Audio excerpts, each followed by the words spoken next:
Hey guys, it's Generalkidd here. How is everyone doing today? So for today's video, this is kind of a continuation of a couple of videos we did earlier this week.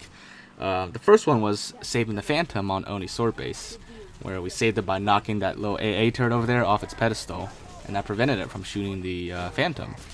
And then the second video was we tackled the question of whether we can, once we knock the turret off, could we activate it and then bring it with us and have it as like some kind of like a friendly helper, because it's a pretty good turret. But unfortunately in that video we determined that the AI does not shoot anything out of this zone, nor does it shoot any ground targets either.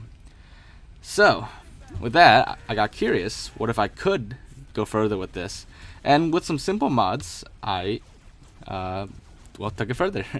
So I enabled the turret to be drivable, and as you can see right here, it already has a driver inside. It's an AI pilot, and even though it says like hold X to get in the turret, well, it says Warthog turret, but that's what the turret actually is. It's based on. Even though it says that, I can't actually get the AI to come out of it. So what we have to do is we need to flip the turret over to get the AI to fall out. If you were wondering who's driving or operating the AA turret, it's nothing. Like there is an AI inside, but it's called a null character, which means it's I guess it's just like a invisible AI driving it, but it doesn't have like a model or anything. So that's why when you flip it out, you don't see anything fall out. But it technically is a character, which does exist. So it does have an actual pilot, but it's you don't see it because it's a null character. But anyways, all we had to do was flip it, and now that the pilot's flipped out, we can get in. And you'll know it's flipped over when you look at the turret and your reticle doesn't turn green anymore. If it's green, then that means there's someone inside, a friendly it's inside. But now that it's not green, you can get right in. And as you can see, when you get in, the seat of the turret, it messes up your Spartan a lot. And like I didn't do any other modifications to the turret. All I did was like check a single box to make it drivable to players. Technically with mods you can make anything drivable, but those require a little more work depending on what it is. With this turret, it's already a vehicle. All you have to do is just check a box and make it drivable.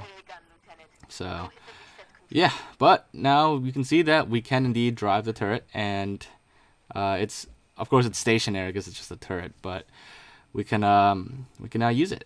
And to continue with the second video that I did of this topic, we're gonna push this turret around the map in a bit and basically use it as like a mobile weapons platform. So to do that, I use the guest controller to continue the rest of the mission for me, and we can now bring the turret with us in the next objective. What's interesting is that activating the button actually doesn't do anything to the turret itself. When I got in the turret before the button was pressed, I could still fire it and everything. The button really does nothing. I guess it just enables the AI to be able to shoot at targets. But the turret itself, there's nothing wrong with it. It's not like it actually needs power or anything. It's ready to fire at any time. And it certainly is a very powerful turret.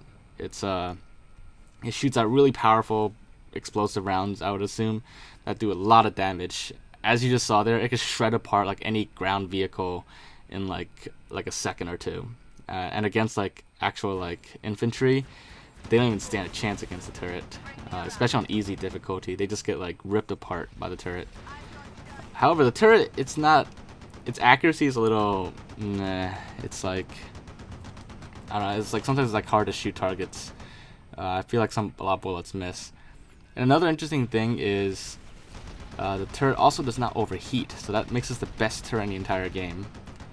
You know, like any other turret, like the Warthog turret, they'll overheat if you keep shooting it, which is something that was introduced in Halo Reach. But this is one turret that does not overheat, which is really great. And as you can see, the HUD of this turret, it's pretty much just like a Warthog turret. I guess it was based off the Warthog turret. But yeah, so I guess for the rest of the video, I'm just going to be showing you general gameplay of the turret. There's not really any other experiments to do here. Basically showing you how powerful the turret is. It could, as you saw, it just shredded apart a Revenant in like a few shots. And now I'm just gonna try to see how far we can go with the turret. Now, of course, like I said, because the turret is not actually mobile, I will need my guest controller to use the Wraith to keep pushing the turret around. But yeah, now we can use the turret anywhere, and I mean, I know like most of you probably don't have modded Xboxes, so this is more of a show and tell kind of thing. But for those of you who do actually try this out and do play around the turret, it really doesn't offer that many advantages to you. I mean, yeah, on Legendary you can probably use it and it'll be like extremely devastating. I think once you're in a turret, you're like also invincible, but it's still, you still need someone to push you around to the turret, so it doesn't really help too much. I mean, unless you like, you could probably mod the turret onto like the back of a Warthog, replace the Warthog's turret with that turret, which would make that the most like powerful Warthog ever. But I'm not like that great at modding yet that I know how to do that explicitly, so I can look into it and like try to make a AA Warthog. That would just be like an insanely powerful vehicle. But yeah, just a cool thought, I guess. But right here, I'm just gonna show you guys in first person exactly how powerful the turret is. Against the Spartan, like they don't even stand a chance against the turret. And I'm willing to bet even on Legendary, the turret will shred apart like most vehicles in just a few shots. But yeah, so we're nearing the end of the mission, and for this part, if you remember in my video where we try to push the turret to the very end as well, once we hit a certain loading point, the turret despawns. So I guess the one experiment we're gonna try this video is with the player still in the turret. What's gonna happen if we push it past the loading point?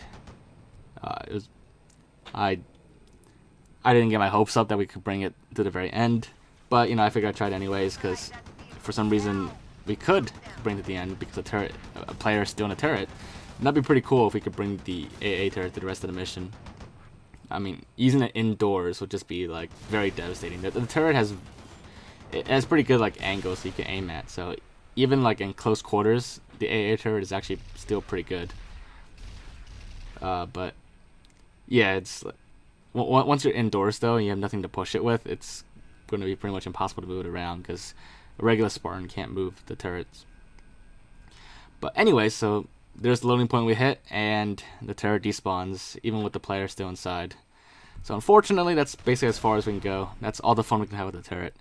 But I hope you guys did find this to be interesting, and if you enjoyed this, make sure to leave a like. Leave your thoughts in the comments. If there's anything you want me to try out, or if you actually want me to try making that AA Warthog, just let me know, and I'll do my best to look into it. But other than that pretty much wraps up all of our experiments with the AA turret on the mission Oni Sword Base on Halo Reach. And just make sure you guys subscribe for upcoming videos because we've got a lot more coming out soon, and can't wait to share them with you guys. So yeah, see you guys next time. Bye guys.